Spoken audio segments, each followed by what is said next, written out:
Congress party pending లో పెట్టిన 3 parliament స్థానాలపై కసరత్తు చేస్తున్నట్టు తెలుస్తోంది. ఖమ్మం, హైదరాబాద్, కరీంనగర్ సెగ్మెంట్లలో అభ్యర్థులను ఇప్పటి వరకు ప్రకటించకపోవటానికి గత కారణాలు తెలియటం లేదు. రాష్ట్రంలో అధికారంలో ఉన్నా కూడా అభ్యర్థుల ప్రకటనలో ఎందుకు జాప్యం చేస్తుందో, అభ్యర్థులను ప్రకటించకుండా సీఎం రేవంత్ రెడ్డి ఢిల్లీకి ఎందుకు వెళ్తున్నారు అనే దానిపై రాజకీయ వర్గాల్లో చర్చలు మొదలవుతున్నాయి.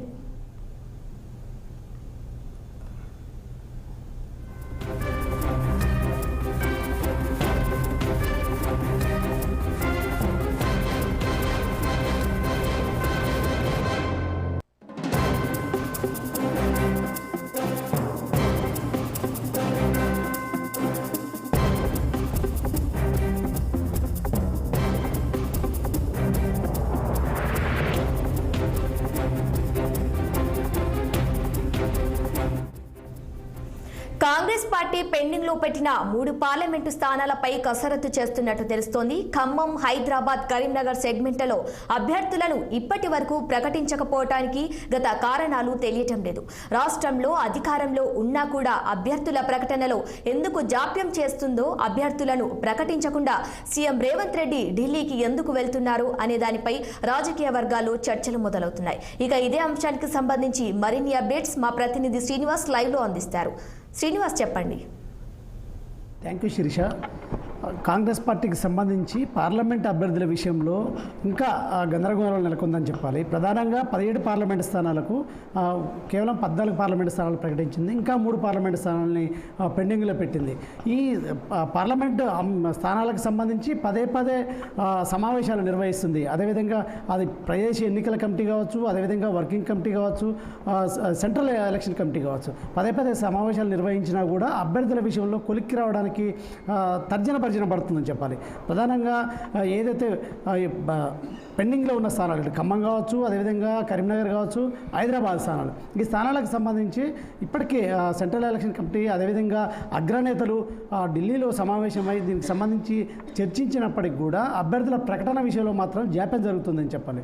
ఇది ప్రధాన కారణం ఏంటంటే అక్కడ ఏదైతే నాయకుల మధ్య ఉన్న తీవ్ర పోటీ కావచ్చు, అదేవిధంగా అభ్యర్థుల విషయంలో కూడా నెలకొన్న తీవ్ర అంటే పోటీ నెలకొనే కారణం కావచ్చు. ప్రధానంగా ఖమ్మం విషయానికి వస్తే కూడా అదేవిధంగా ఇది ఏదైతే మంత్రి పొంగులేటి శ్రీనివాసరెడ్డి సోదరుడికి టికెట్ ఇప్పించాలని ఆయన గట్టిగా అధిష్టానం దగ్గర పట్టుబడడం, అదేవిధంగా ఇటు డిప్యూటీ సీఎం బట్టి విక్రమార్క సతీమణికి టికెట్ ఇవ్వాలంటూ కూడా ఆయన అధిష్టానం వద్ద గట్టిగా పట్టుబట్టడం, అదేవిధంగా ఆ స్థానంలో పెండింగ్ వస్తుంది. అదే ఎవరికి కేటాయించాలనేది కూడా తలనొప్పిగా మారిన అంశం. మరొక వైపు ఇటు హైదరాబాద్ విషయానికి వస్తే కూడా ఏదైతే హైదరాబాద్కి సంబంధించి కాంగ్రెస్ బలహీనంగా ఉందని చెప్పాలి. అక్కడ ఎంఐఎం ఎప్పుడైనా సరే తిరుగులేని ఆధిపత్యం కొనసాగిస్తుంది.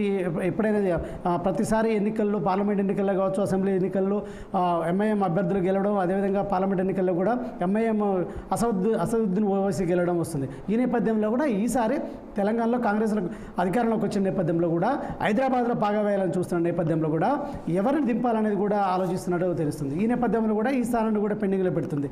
మరి ఎవరిని ప్రకటించాలి? ఒకవేళ ఎంఐఎం ఇప్పటికంటే కాంగ్రెస్ అధికారంలోకి వచ్చేప్పటి నుండి ఎంఐఎం కూడా కాంగ్రెస్తో సఖ్యతగా ఉంటున్న పరిస్థితి. ఈ నేపథ్యంలో ఒకవేళ ఎంఐఎంతో కూడా దాదాపు అందరూ పొత్తు ఉంటుందని కూడా భావిస్తున్నారు. అదేవిధంగా నిన్న ఏదైతే కాంగ్రెస్ నేత కూడా చెప్పిన పరిస్థితి, ఖచ్చితంగా ఎంఐఎంతో పొత్తు ఉండే అవకాశం ఉందని కూడా చెప్తున్న పరిస్థితి. ఈ నేపథ్యంలో మరి ఎంఐఎంతో పొత్తులో భాగంగా ఎంఐఎంకి కేటాయిస్తారా లేకపోతే అభ్యర్థిని ప్రకటిస్తారా అనేది కూడా తెలియాల్సింది.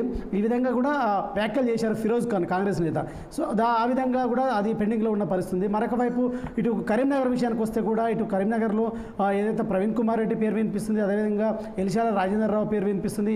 అయితే కరీంనగర్లో కూడా కాంగ్రెస్ మెజార్టీ స్థానాలు అసెంబ్లీలో గెలిచినప్పుడు కూడా అభ్యర్థి ప్రకటన విషయంలో మాత్రం జాప్యం చేస్తుంది. అది ఖమ్మం విషయానికి వస్తే కూడా ఖమ్మంలో కూడా 12 స్థానాలకు 11 స్థానాలు గెలిచింది. అదేవిధంగా ఏదైతే బీఆర్ఎస్ ఎమ్మెల్యేకి సంబంధించి భద్రాచలంలో గెలిచిన తెల్ల వెంకట్రావు కూడా ఇటీవల కాంగ్రెస్ పార్టీలో చేరిన పరిస్థితి. అంటే 12 కాంగ్రెస్ చేతిలో ఉన్నప్పటికీ కూడా అభ్యర్థి విషయంలో కూడా ప్రకటించకపోవడం, అదేవిధంగా అక్కడ ఇప్పటికే ప్రతిపక్షాలకు సంబంధించి బీజేపీ కావచ్చు, అదేవిధంగా ఇటు బీఆర్ఎస్ కూడా అభ్యర్థుల్ని 17 పార్లమెంట్ స్థానాల్లో అభ్యర్థులను ప్రకటించింది. అదేవిధంగా ప్రచారంలో ముందుకు వెళ్తున్న పరిస్థితి ఉంది. అదేవిధంగా అన్ని ఏదైతే ఆ పార్లమెంటు పరిధిలో గల 7 అసెంబ్లీ స్థానాల్లో ఇప్పటికే పర్యటనలు చేయడం, సమావేశాలు నిర్వహిస్తున్నారు, ప్రచారంలో ముందుకు దూసుకెళ్తున్న పరిస్థితి. కానీ తెలంగాణలో కాంగ్రెస్ అధికారంలో ఉండి కూడా ఇప్పుడు ప్రకటించిన 14 పార్లమెంట్ స్థానాల్లో కూడా ప్రచారంలో వెనకంజ వేసిందని చెప్పాలి. అదేవిధంగా పెండింగ్లో ఉన్న 3 పార్లమెంట్ స్థానాలకు సంబంధించి అభ్యర్థులను ప్రకటించకుండా జాప్యం చేయడంతో పాటు అక్కడ కాంగ్రెస్ పార్టీ వెనకంజలో ఉందని చెప్పాలి. మొత్తంగా రేవంత్ రెడ్డి ఢిల్లీకి పదే వెళ్ళి ఏదైతే అధిష్టానంతో చర్చిస్తున్నప్పటికి కూడా అభ్యర్థుల విషయంలో మాత్రం ఒక క్లారిటీ రాకపోవడం, అదేవిధంగా అభ్యర్థుల్లో తీవ్ర పోటీ నెలకొనడం ప్రధానంగా సమస్యగా మారిందని చెప్పాలి. అదేవిధంగా ఢిల్లీకి వెళ్ళేసి వచ్చాక కూడా ఒక సఖ్యత కుదిరినప్పటికీ మళ్ళీ ఏదైతే హైదరాబాద్కి రాగానే మళ్ళీ అదేవిధంగా మొండికేయడం కూడా అధిష్టానం మెప్పించినా కూడా నాయకుల్ని మళ్ళీ హైదరాబాద్కి రావడం, మళ్ళీ అదేవిధంగా మళ్ళీ ఉండడంతో తలనొప్పిగా మారిందని చెప్పాలి. మొత్తంగా అయితే ఈరోజు రేవంత్ రెడ్డి ఢిల్లీ వెళ్ళారు. అయితే ఢిల్లీలో కాంగ్రెస్ పెద్దలతో కూడా ఈ అంశాలపై చర్చించడంతో పాటు ఈ 3 ప్రధానంగా పెండింగ్లో ఉన్న పార్లమెంట్ స్థానాలకు సంబంధించి చర్చ జరపడంతో పాటు కొలిక్కి తీసుకొస్తారని కూడా తెలుస్తుంది. ఈ నేపథ్యంలో కూడా రేపు కానీ ఎల్లుండి కానీ సెంట్రల్ ఎలక్షన్ కమిటీ సమావేశంలో ఈ అభ్యర్థులు అయితే ప్రకటించే అవకాశం ఉందని చెప్పొచ్చు Sirisha. Right Srinivas, thank you.